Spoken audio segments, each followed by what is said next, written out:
এই টাকাটা তাফসীরের কাছে অনেক মূল্যবান। কারণ এই টাকাটা ওর জামাই ওকে দিছে। জামাই মানে ওর ফুপা, ওর একটাই ফুপু। তো সেই ফুপা ওকে চকলেট খাওয়ার জন্য দিয়ে গেছে। যখন বাসায় আসছে তখন তাফসীরের জন্য অনেক কিছু নিয়ে আসছিল। আমি ভাবলাম এই চকলেট খাওয়ার টাকাটা দিয়ে আমি এমন একটা কাজ করি যেটা তাফসীরের কাজে লাগবে। তো যেইভাবে সেই কাজ, তাফসীরকে নিয়ে আমি চলে গেলাম আমাদের এলাকার একটা বাচ্চাদের খেলনার শোরুমে। শুধু এই টাকা না, আমি তাফসীরকে কেউ যদি ঈদ সালামি বা যেকোনো ওকে মজা খাওয়ার জন্য বা চকলেট খাওয়ার জন্য ওকে কেউ টাকা দেয়, তাহলে আমি সেই টাকাটা চেষ্টা করি তাফসীরের পিছনেই খরচ করার।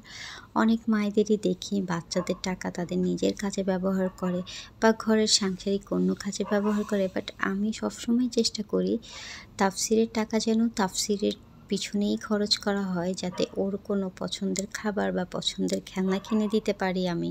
আমার কাছেও কিছু টাকা ছিল, ভাবলাম তাহলে যাই তাফসীরকে নিয়ে ঘুরে আসি, দেন আমারও কিছু টুকটাক প্রয়োজনীয় জিনিস নিয়ে আসি। তা আমি যেহেতু সেভিং করতে পছন্দ করি, তো তাফসীরকেও আমি সেই জিনিসটাই শেখানোর ট্রাই করতেছি। আমিও তাফসীরের হাতে কখনো টাকা পয়সা দেই না, বা কেউ দিলেও আমি সেটা তাফসীরের কাছ থেকে নিজের কাছে নেই। বাট ওদের পিছনেই খরচ করি, কিন্তু ওর হাতে দিই না, কারণ ও যাতে এখন টাকার ব্যাপারটা না বুঝতে পারে। তো ওকে নিয়ে যাওয়ার পরে আমি 2টা ব্যাংক দেখলাম। একটা ওই যে হাউস ব্যাংক, আর ডোরিমন। তো ডোরিমন ব্যাংকটা আমার খুব বেশি পছন্দ হয়েছে, বাট তাফসীর ডোরিমন ব্যাংকটা নিবে না। সে তার হাউস ব্যাংকটাই বেশি পছন্দ হয়েছে। দেন তারপরে আমি নিয়ে নিলাম। ও কিছু খেলনা দেখলো, খেলনার মধ্যে ওকে আমি একটা খেলনা দিতে চাইলাম। ওটার নাম সম্ভবত পিয়ানো, বাট সে পিয়ানো নেবে না, তার কাছে ক্যাট খেলনাটা ভাল লাগছে।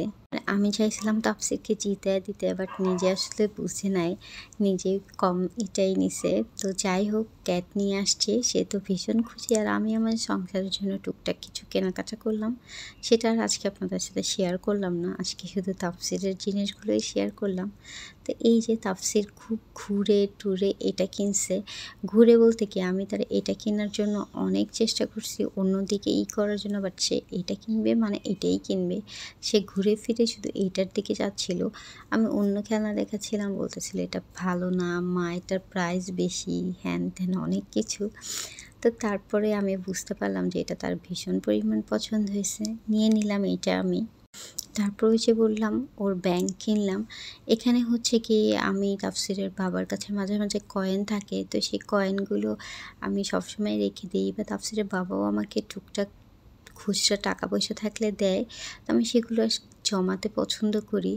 তো এই কারণে আমি ভাবলাম যে একটা ব্যাংক কিনে ফেলি তাফসীর এবং তাফসীরের ভাইয়ের জন্য। দেখি আমরা ওদের 2 ভাইয়ের জন্য কতটুকু জমাতে পারি, এবং তাফসীরকেও আমার শেখানো হয়ে গেছে যে এই ব্যাংকেও কীভাবে টাকা রাখবে। ব্যাংকটা দেখতে কিন্তু ভীষণ পরিমাণ কিউট, ছোট একটা তালাও আছে। দেন ছোট ছোট পিছিয়ে চাবিও আছে 2টা। মানে যখন ইচ্ছে তখন আমি ব্যাংকটা খুলে দেখতে পারবো যে আমার কত টাকা হয়েছে, বা আমার ভাঙা লাগবে না, ব্যাংকটা আমি অনেকবার ইউজ করতে পারবো। দেন তারপরে তাকবীরের জন্য একটা ঘড়ি কিনলাম। কিছুদিন আগে কি, তাকবীর এবং তাফসীরের ঈদ সালামি নিয়ে আর আমার কিছু টাকা ছিল, আমার সালামি নিয়ে আমি মার্কেটে গেছি ঈদের 3য় দিন। তো যাওয়ার পরে গিয়ে আমি আমার কিছু জিনিসপত্র কিনছি, হিজাব কিনছি। দেন তাকবীরের জন্য 2টা ঘড়ি কিনছিলাম।